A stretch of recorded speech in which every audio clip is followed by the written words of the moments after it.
Hello दोस्तों, कैसे हैं आप लोग। आशा करता हूँ कि आप लोग ठीक होंगे, कुशल मंगल होंगे और अपने भविष्य के बारे में चिंतित हो रहे होंगे और आप अपने भविष्य को सही तरीके से, बेहतर तरीके से चलाने के लिए आप हमेशा परिश्रम करते रहेंगे, ऐसा मैं आपसे उम्मीद करता हूँ। ठीक है, तो आइए इस वीडियो में आज हम डिस्कस करते हैं इग्नू के प्रैक्टिकल शेड्यूल, जिसमें आज हम BSc का प्रैक्टिकल कोड देखने वाले बोटनी का। ठीक है, मैं हूँ आशीष मौर्य, जहाँ पर आज हम डिस्कस करने वाले हैं बोटनी का एक कोड जो कि आता है BBYEL 144 का एक कोड है। ठीक है, इस 144 के कोड में आज हम देखने वाले जो कि इकोनॉमिक बोटनी एंड बायोटेक्नोलॉजी के ऊपर डिपेंडेंट है। इस वाले प्रैक्टिकल शेड्यूल में आज हम डिस्कस करेंगे कि किस तरीके से आप इन सभी प्रैक्टिकल शेड्यूल को सही तरीके से पढ़ सकते हैं, उनको समझ सकते हैं और फिर उसके बाद इसके लिए प्रिपेयर कर सकते हैं अपनी प्रैक्टिकल फाइल को। ठीक है, जहां पर हम पूरी तरीके से कोशिश करेंगे कि आपको एक सही तरीके से यहाँ पर हम इंफॉर्मेशन प्रोवाइड कर सके, ताकि आपकी प्रैक्टिकल फाइल भी ठीक रहे, आपकी नॉलेज भी ठीक रहे और वहां पर आप अपने प्रैक्टिकल एग्जाम में लिख भी पाए। ठीक है, तो इस वीडियो में आप अंत तक बने रहिए, आपको उन सभी प्रश्नों के उत्तर भी और जो भी आपके इंपॉर्टेंट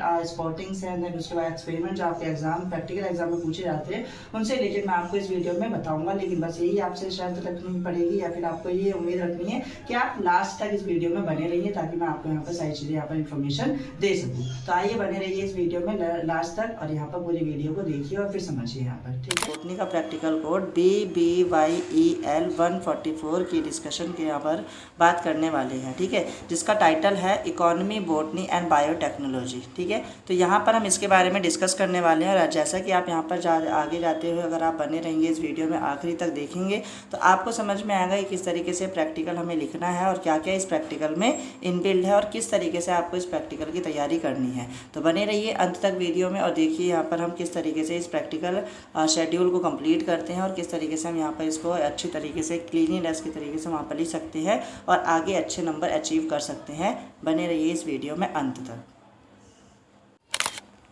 तो ये देख पा रहे होंगे आप कि ये हमारे प्रैक्टिकल शेड्यूल का BBYEL 144 बोटनी का लेबोरेटरी। तो इसमें से हमारा अगर हम देखें ध्यान से, तो इसमें जो हमारा टाइटल था इकोनॉमी बायोटेक्नोलॉजी एंड इकोनॉमी, तो उसका जो आपको यहाँ पर देखने को मिलेगा, तो इंडेक्स में आप देख पा रहे होंगे कि किस चीज़ को हम यहाँ पर डिस्कस करने वाले हैं। तो यहाँ पर पहला जो हमारा प्रैक्टिकल शेड्यूल है, उसमें हम प्रैक्टिकल शेड्यूल के पहले एक्सपेरिमेंट में हम डिस्कस करने वाले हैं study of cotton through specimen. Then second आपको चेक करना है यहाँ पर study of tea and coffee through the specimen and microchemical test. तो ध्यान रखिएगा, इसमें हम माइक्रो केमिकल टेस्ट डिस्कस करेंगे कि किस तरीके से हम उसको भी चेक किया जा सकता है और यही आपके एग्जाम में भी ज़्यादातर दिया जाता है। ठीक है, देन अगला थर्ड वाला है study of black pepper and clove through specimen and sections.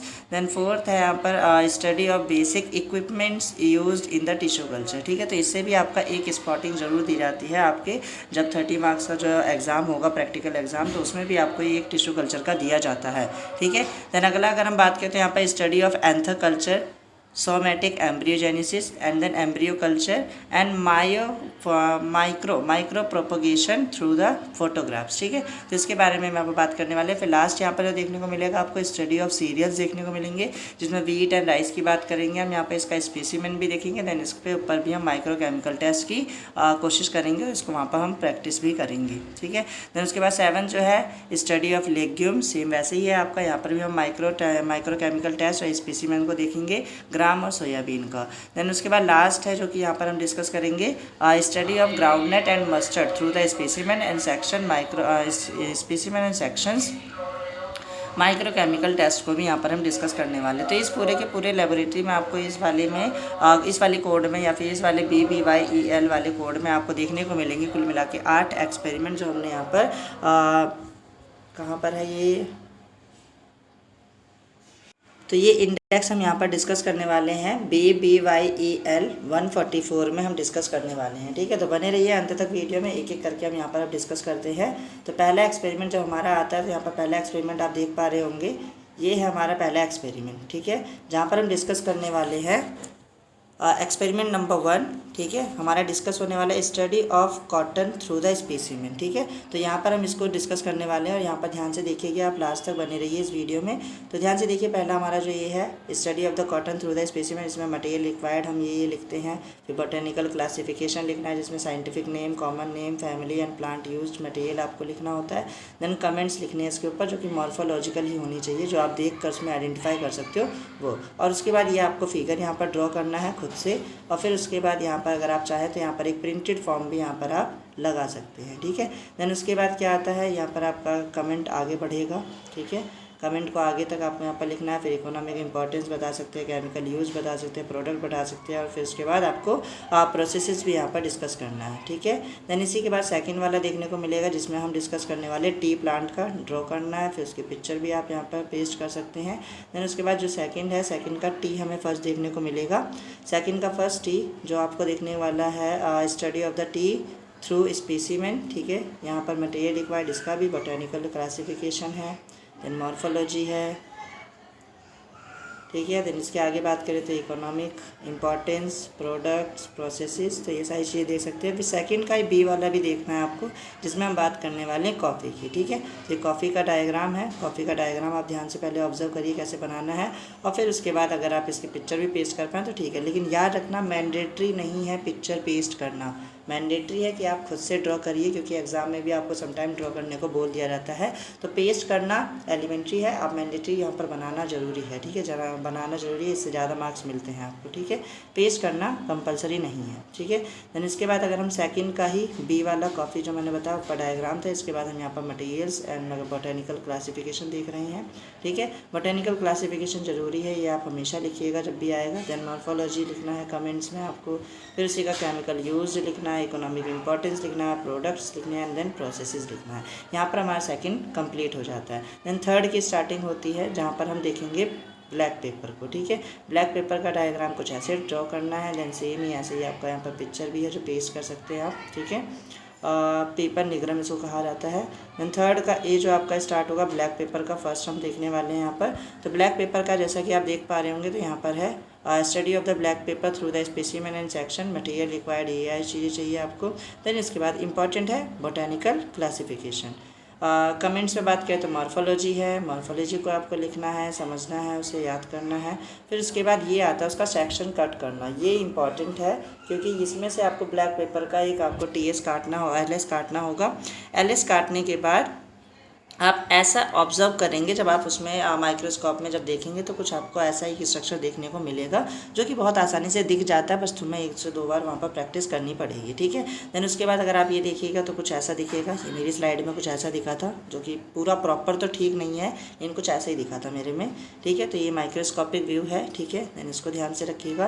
फिर उसके बाद अगर आप यहाँ पर देखिए तो कमेंट में कैसा आप यहाँ पर लिखते हैं। फिर कमेंट्स है, इकोनॉमिक्स में इकोनॉमिक इंपॉर्टेंस है, प्रोडक्ट्स है, प्रोसेसेस है। फिर उसके बाद जो आपने लॉन्गिट्यूड यानी कि एलएस ऑफ ब्लैक पेपर देखा उसमें क्या क्या चीज़ें उसको यहाँ पर आपको एक एक टर्म को वहाँ पर एक्सप्लेन करना है, जिसमें pericarp, seed coat, seed and endosperm के बारे में डिस्कशन किया जाता है, ठीक है।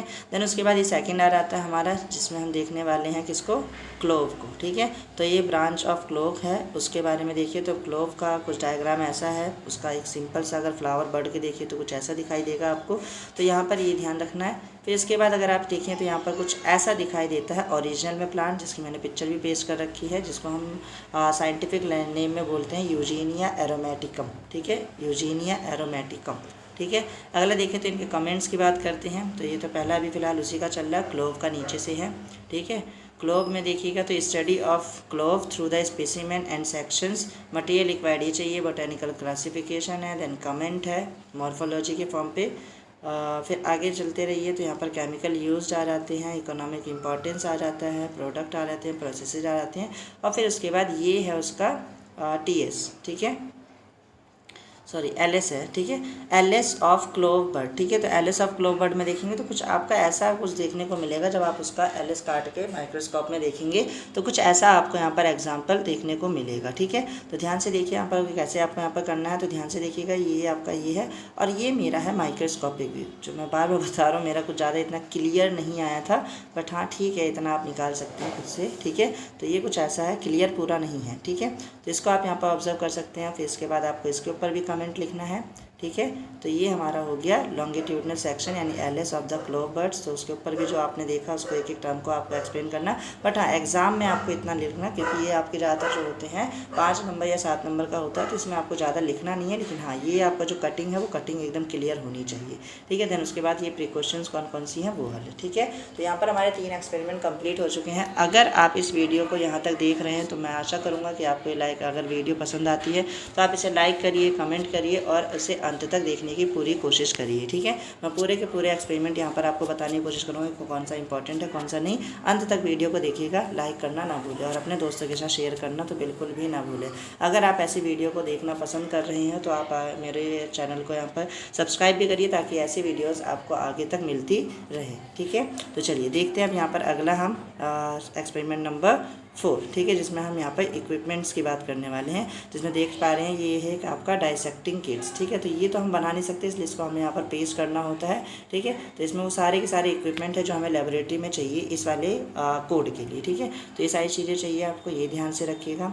फिर उसके बाद ये है आपका वेइंग बैलेंस, ठीक है। वेइंग बैलेंस जो कि यहाँ पर आपको हमेशा लेबोरेटरी में देखने को मिलते हैं, 2 तरीके के हैं, ठीक है। जो कि इसमें से ये वाला इंपॉर्टेंट है, ये वाला आपको सबसे अच्छा देखने को मिलता है, ठीक है। और ये वाला कम यूज़ होता है, बट ये वाला अच्छा है, ठीक है। तो ये वाला ज़्यादातर यूज़ किया जाता है। आगे अगर हम वीडियो में बढ़ते हैं, ठीक है, तो आगे हमें यहाँ पर देखने को मिलेगा इसके कमेंट्स, ठीक है। इनके कमेंट्स देखना। तो चौथा एक्सपेरिमेंट आपको ये कहता है to study the basic equipment used in tissue culture. Tissue culture में कौन कौन से हैं इनको आपको यहाँ पर देखना है। तो पहला हमने लिखा है डाइसेक्टिंग किट्स, ठीक है। देन दूसरा हमने लिखा है वेइंग बैलेंस, ठीक है। मैंने एक पेज पे 2 को यहाँ पर रखा है, अगर आप चाहो तो 3 को भी रख सकते हो या फिर एक पेज में 1 भी कर सकते हो, अच्छी क्लियरिटी के लिए, ठीक है। देन यहाँ पर जो हमारा अगला पेज है उस पर मैंने लिखाने की कोशिश करी है, जिसमें आप देख पा रहे हैं diagrammatic representation and photograph of pH meter. तो pH मीटर का है ये वाला, सेम ऐसा दिखाई देता है। देन उसके बाद ये आपका है एक फ्रीज़र, ठीक है। तो फ्रीज़र देखने को मिलेगा, ये फ्रीज़र है। इसी के ऊपर कमेंट देखने को मिलेंगे अब आपको अगले पेज पे, ठीक है। तो pH मीटर के ऊपर ये कमेंट हो गया, ठीक है। इतना कमेंट है pH मीटर के ऊपर। फिर उसके बाद ये है रेफ्रिजरेटर एंड फ्रीजर के ऊपर, अगर आप चाहो तो इसे ही पॉइंट बाय पॉइंट ले सकते हो, मैंने पैराग्राफ में लिख दिया है, ठीक है। अगर आप आगे बढ़िए तो यहाँ पर देखिएगा तो अगला है आपका diagrammatic representation and photograph of an autoclave, ठीक है। ऑटोक्लेव का है ये आपका, ठीक है। आगे बढ़िए तो यहाँ पर आपको देखने को मिलेगा ये बड़ी सी पिक्चर है किसकी, वाटर डिस्टिलेशन की, ठीक है। वाटर डिस्टिलेशन यूनिट, तो उसकी पिक्चर है। इसी के ऊपर अगला ये आपका कमेंट आ गया ऑटोक्लेव का, ठीक है। देन उसके बाद आपको ये वाटर डिस्टिलेशन यूनिट का, ठीक है। देन आगे बढ़ें तो यहाँ पर अब आपको 7वां देखने को मिला है, जिसमें हम बात करेंगे मैग्नेटिक स्टीरियर की, ठीक है। देन उसके बाद आपका ये माइक्रोस्कोप, जो कि माइक्रोस्कोप तो 3-4 तरीके के होते हैं, यहाँ पर आपको 3 या 4 तरीके के देखने को मिलेंगे, ठीक है। तो ये चारों के चारों आपको ध्यान रखने, इनके नेम भी ध्यान रखिएगा, ठीक है। नेम में क्या क्या है, पहला आपका डाइसेक्टिंग है, फिर दूसरा है आपका compound microscope, third photograph of the compound microscope, then photograph of the dissecting microscope. तो यहाँ पर 2 तरीके से देखने को मिला है, यहाँ पर ये डायग्रामेटिक है और ये आपकी ओरिजिनल व्यू पिक्चर है, ठीक है, डायग्रामेटिक व्यू पिक्चर। देन आगे अगर हम बात करें तो यहाँ पर इसके लिए फिर आ गया, ठीक है, मैग्नेटिक स्टीरियर, माइक्रोस्कोप। माइक्रोस्कोप में इन दोनों की बात यहाँ पर करी गई है, तो इनको आप लिखिएगा, सही तरीके से पढ़ लीजिएगा एक बार, ठीक है। स्पॉटिंग में दिए जाते हैं। फिर उसके बाद ये अगला आ गया हॉट एयर ओवन, ठीक है। तो ये है हॉट एयर ओवन। देन उसके बाद अगर आप बात करिए तो यहाँ पर आपको दिया गया है एन इंक्यूबेटर। एन इंक्यूबेटर के बारे में यहाँ पर दिया गया, इसके भी अब आपको यहाँ पर देखने हैं, पिक्चर्स आप पेस्ट कर लीजिएगा, ठीक है। हॉट एयर ओवन है यहाँ पर 9th में और फिर 10th में इंक्यूबेटर है, ठीक है। तो आशा करते हैं कि आपको यहाँ पर समझ में आ रहा होगा। आगे देखिएगा तो यहाँ पर है अगला लेमिनार एयर फ्लो, ठीक है। देन आगे बात करें तो यहाँ पर आपको ये कवर जैसा दिखाई दे रहा है, जो कि क्या है आपका सर्किट रैक्स, ठीक है। सर्किट रैक्स कहलाते हैं और कल्चर रैक्स कहलाते हैं, ठीक है। तो इनके बारे में भी मैंने यहाँ पर कमेंट लिख रखे हैं, जो कि ये आया नहीं था हमारे एग्ज़ाम पे, ठीक है। इसमें से एक आया था आगे वाला, ठीक है। देन ये हो गया आपका कैबिनेट या फिर लेमिनार एयर फ्लो कैबिनेट, ठीक है। देन आगे बात करें तो कल्चर रूम है और यहीं पे ये लास्ट ख़त्म है शायद, ठीक है, हाँ यहीं पे ख़त्म है। फिर हमारे यहाँ से अब 5वां स्टार्ट होता है, जहाँ पर हम बात करने वाले हैं एंथर कल्चर। याद रखना ये डायग्राम बहुत इंपॉर्टेंट है, ठीक है। Anther culture, various steps involve in the anther culture. Diagram को सही से व्यू करिएगा, ठीक है। ये ध्यान से देखिए कैसे कैसे बनाया गया है। ऐसे आपको ये बनाना है, ये पेपर में आया भी था मेरे, ठीक है। तो ये ध्यान रखना है। फिर इसके बाद अगर हम बात करें तो 5th के ए में हम यहीं पे बात करने वाले हैं। पहला फोटोग्राफ्स के थ्रू एंथर कल्चर को समझने वाले हैं, ठीक है। तो ये उसका एम लिखा मैंने, उसके बारे में इंट्रोडक्शन दिया है, डायरेक्ट मेथड इनडायरेक्ट मेथड के बारे में इसको लिखिएगा। प्रोसीजर कुछ ऐसा है। फिर इसके बाद हमारा मेन ऑब्जर्वेशन है, ठीक है। तो यहाँ पर ये आ गया अगला आपका ऑब्जर्वेशन, ठीक है। एंथर कल्चर का ऑब्जर्वेशन, इनको आइडेंटिफाई करके आपको समझना होता है, ठीक है। तो पेपर में क्या होगा, इसी का पिक्चर्स को आपको आगे पीछे दे सकते हैं, अरेंज करने को बोल सकते हैं, फिर कमेंट लिखने को बोलेंगे, ठीक है। देन आगे अगर हम बात करें तो यहाँ पर इसका ऑब्जर्वेशन अब आपको लिखना होगा, ठीक है। ये ऑब्जर्वेशन है। ये ऑब्जर्वेशन इंपॉर्टेंट है कि ए में क्या हुआ, B C D E F G और एच वाली पिक्चर्स में क्या होता है, तो उन सभी में आपको यहाँ पर बताना है। फिर इसके बाद आता है सोमेटिक एम्ब्रियोजेनेसिस, ठीक है। सोमेटिक एम्ब्रियोजेनेसिस की भी पिक्चर को ध्यान से ऑब्जर्व करिए, कुछ ऐसा दिखाई देता है। इसको अगर हम डायमेगेटिव लिखना चाहे स्टेप वाला, ठीक है, वेरियस स्टेजेस वगैरह सारी चीज़ें बताए स्टेप बाय स्टेप, तो ये बनाना है। फिर उसके बाद ये इसका ऑब्जर्वेशन है। ऑब्जर्वेशन को ध्यान से क्लियरली देख सकते हैं, बुक में और अच्छी तरीके से प्रिंटेड है, वहाँ से आप इस पिक्चर को ऑब्जर्व कर सकते हैं। ए बी सी डी और ई वाला पार्ट यहाँ पर देखना है। फिर ऑब्जर्वेशन में यही आपको बताना है कि ए बी सी डी ई वाले पिक्चर में आपने क्या ऑब्जर्व करा है, ठीक है। ये सोमेटिक एम्ब्रियोजेनेसिस है थ्रू द फोटोग्राफ्स, ठीक है। फोटोग्राफ्स के फॉर्म पे करना है। प्रोसीजर कुछ ऐसा है आपका। देन ऑब्जर्वेशन मोस्ट इंपॉर्टेंट, ठीक है। तो ये हो गया ऑब्जर्वेशन। आगे बात करते हैं तो थर्ड आता है इसमें आपका एम्ब्रियो कल्चर, ठीक है। एम्ब्रियो कल्चर में पिक्चर की बात करें तो कुछ इतना बड़ा पिक्चर है, इसको ध्यान से बनाइएगा, ठीक है, जैसा दिखाई देता है। फिर आगे अगर हम देखें तो इनके कमेंट्स की, तो यहाँ पर एम्ब्रियो कल्चर का थ्रू द फोटोग्राफ्स, ये आपका इंट्रोडक्शन, प्रोसीजर के बाद अगर हम बात करें तो आगे आता है ऑब्जर्वेशन, ठीक है। तो ऑब्जर्वेशन में देखिए कुछ ऐसा A B C D E F G H तक है, ठीक है। तो यहाँ तक आपको ये ध्यान देना है, जी तक है सॉरी, ठीक है। तो एम्ब्रियो कल्चर। फिर उसके बाद अगर आप देखिए तो यहाँ पर इसका ऑब्जर्वेशन जो कि मोस्ट इंपॉर्टेंट, ठीक है। देन लास्ट आता है डी वाला पार्ट, जिसमें हम डिस्कस करने वाले हैं माइक्रो प्रोपोगेशन, ठीक है, माइक्रो प्रोपोगेशन। तो इसके बारे में इंट्रोडक्शन हो गया। इसका डायग्राम कुछ यहाँ पर है, ठीक है। तो ये डायग्राम को ऑब्जर्व करिए पहले, ठीक है। इसको ऐसे स्टेजेस वाइज लिखने हैं, समझने हैं, याद भी रखना, ठीक है। फिर उसके बाद आता है ये, ठीक है, जिसका ऑब्जर्वेशन है। ऑब्जर्वेशन ध्यान रखिएगा, ठीक है, 8.8 फिगर। देन आगे अगर बात करें तो यहाँ पर प्रोसीजर है, फिर इसका ऑब्जर्वेशन, और यहाँ पर ये वाला भी समाप्त है, ठीक है। तो आशा करता हूँ आपको ये वीडियो पसंद आ रही होगी। आप लास्ट तक इस वीडियो को देखिए और पूरे के पूरे प्रैक्टिकल या फिर एक्सपेरिमेंट्स को आप लिखते चलिए, ठीक है। और यहाँ पर अगले की तरफ बढ़े उससे पहले आप इस चैनल को सब्सक्राइब करिए, लाइक करिए और कमेंट करना बिल्कुल ना भूलें, ठीक है। अपने दोस्तों के साथ शेयर करिए ताकि वो भी सही तरीके से इस लेबोरेटरी को परफॉर्म कर पाएँ, ठीक है। आगे बढ़ते हैं तो यहाँ पर हमारा एक्सपेरिमेंट नंबर 6 आता है, जहाँ पर हम बात करने वाले हैं morphological features and structure, spike वगैरह करके, ये आपका वीट का होगा, ठीक है। हाँ जी, तो वीट का ये ट्रिटिकम एस्टिवम, ठीक है, ट्रिटिकम एस्टिवम। तो ये वीट का डायग्राम है। इस डायग्राम को एक बार दोबारा ऑब्जर्व कर लीजिए, ऐसे ऐसे बनाना है, ए पार्ट बी पार्ट, ठीक है। देन उसके बाद अगर आप देखिए तो यहाँ पर सी पार्ट है, ठीक है। इसको आप स्क्रीनशॉट भी ले सकते हैं, बाद में इसको प्रिपेयर भी कर सकते हैं, बनाते रहिएगा, ठीक है। देन उसके बाद अगर हम बात करें तो इसका कमेंट्स की, ठीक है। तो कमेंट्स की बात करते हैं तो यहाँ पर कमेंट्स में आपके पास आता है study of the wheat through the specimen and the microchemical test, ठीक है, मटेरियल रिक्वायर्ड है। फिर बोटेनिकल क्लासिफिकेशन, फिर वही स्टार्ट हो गया, जो कि इंपॉर्टेंट ये वाला पार्ट है, याद रखना। कमेंट में तो 2-4 पॉइंट आप अपने हिसाब से इंपॉर्टेंट छाट के लिख सकते हैं, ठीक है। तो ये हो गया। देन इसका economic importance, products and the processes, ठीक है।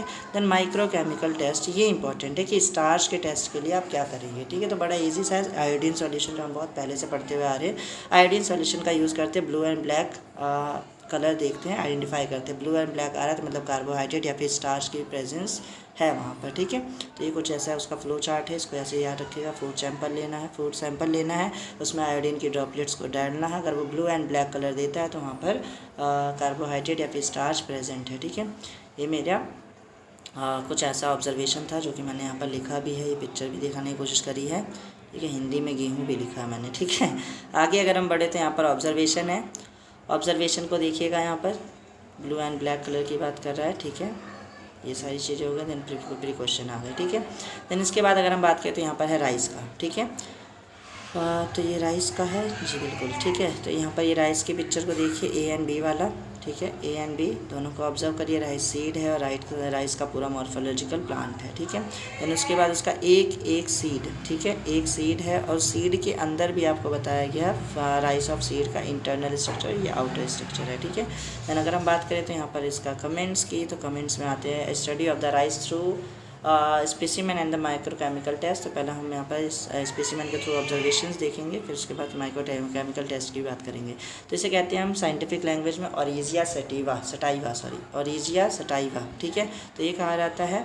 इसका बोटेनिकल क्लासिफिकेशन है, कमेंट है, मॉर्फोलॉजी ध्यान रखनी है, केमिकल कौन कौन से यूज़ किए जाते हैं, इकोनॉमिक इंपॉर्टेंस क्या है, प्रोडक्ट्स क्या है, प्रोसेसेस क्या है, ये सारी चीज़ें ध्यान रखना है। देन माइक्रोकेमिकल टेस्ट, ठीक है। माइक्रोकेमिकल टेस्ट में आपको दोबारा क्या चेक करना है, क्योंकि राइस में भी क्या प्रेजेंट है, कार्बोहाइड्रेट प्रेजेंट है, ठीक है। तो इसमें भी आपको आयोडीन टेस्ट ही परफॉर्म करना है, ठीक है। तो इसका भी सेम फ्लो चार्ट वैसा ही होगा, ठीक है।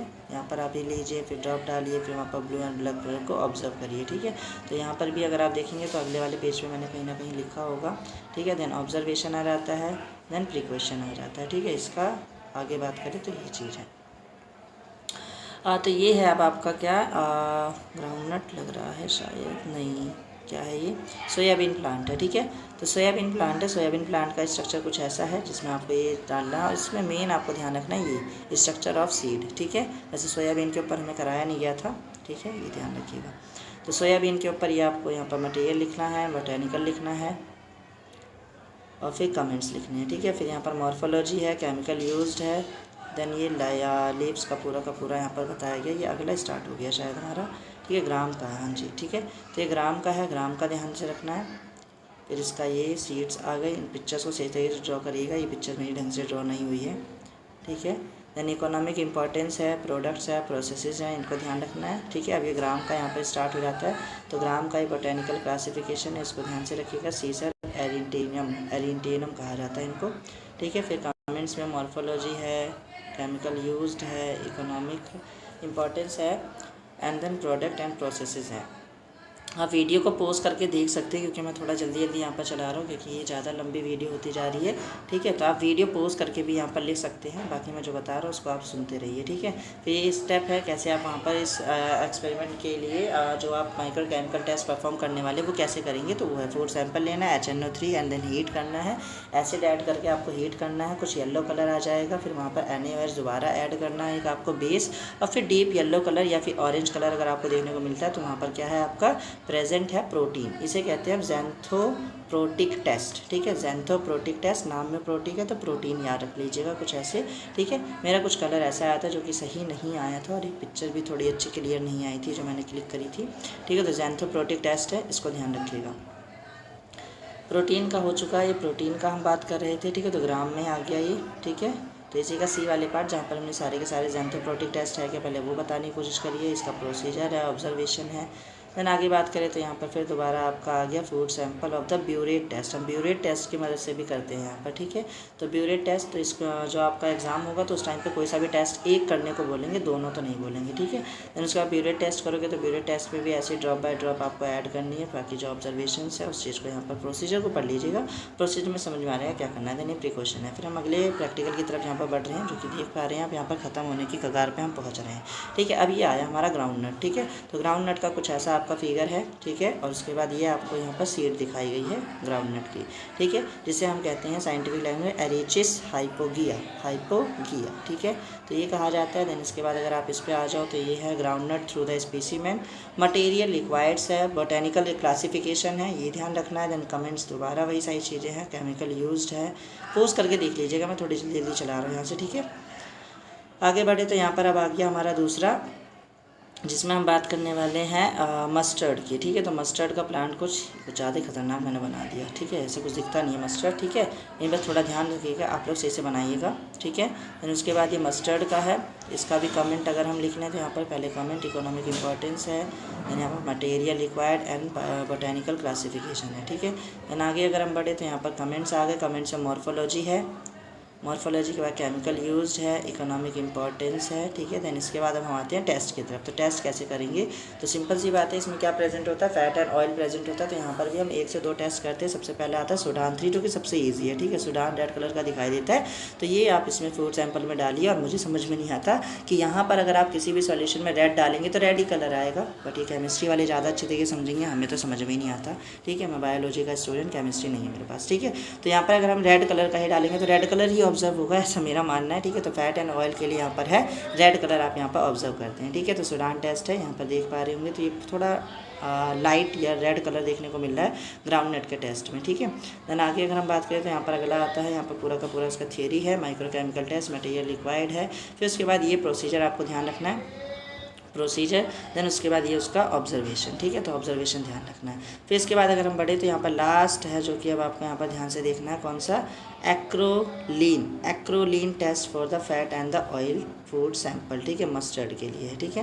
देन आगे हम यहाँ पर देखें तो इसमें एक्रोलीन टेस्ट करा, तो इसका भी प्रोसीजर कुछ ऐसा है। देन उसके बाद ऑब्जर्वेशन है, प्री क्वेश्चन है, ठीक है। फिर यहाँ पर ये हमारा ख़त्म हो जाता है 40 पेजेस का है, वैसे टोटल 74 पेजेस का है, ठीक है। तो यहाँ पर मैंने लिखा हुआ है थैंक यू आशीष मौर्य, ठीक है। तो यहाँ पर आपका ये पूरा का पूरा ख़त्म होता है, जहाँ पर आपको ध्यान से लिखना है प्रैक्टिकल को। और मैं आपको यहाँ पर ये बताना चाहूँगा कि अगर आप इस वीडियो की PDF चाहते हैं तो मैं इसको डिस्क्रिप्शन बॉक्स में डाल दूँगा, उस PDF से ज़रिए भी आप अच्छी तरीके से लिख पाएंगे, ठीक है।